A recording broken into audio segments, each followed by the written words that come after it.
adlaw. Kapin 44,000 ka mga residente sa Butuan City ang apektado sa bagyong Uwan. Base sa pinakabagong datos sa City Disaster Risk Reduction and Management Department.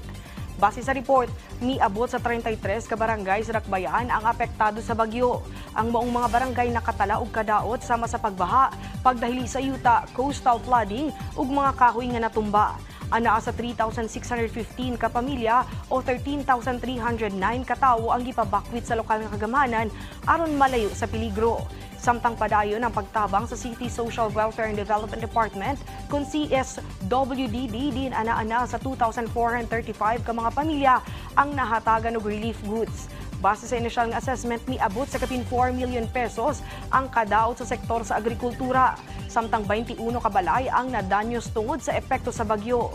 Bisan pa nga adunay mga pamilya nga nakabalik na sa ilang mga balay, gihangyo gihapon sa lokal nga kagamhanan sa Butuan ang tanan nga magpabiling alerto.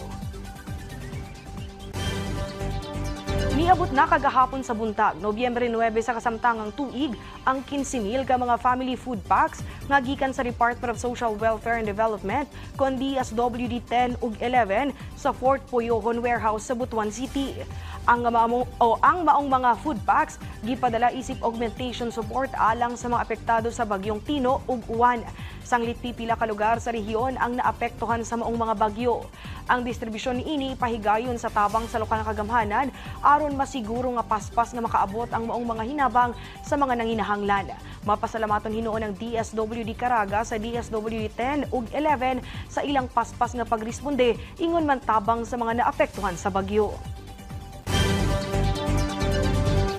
Ug mo kadto ang nag-unang balita dinhi sa PTV Davao. Ako si Regine Lanuza para sa Pambansang TV sa Bagong Pilipinas.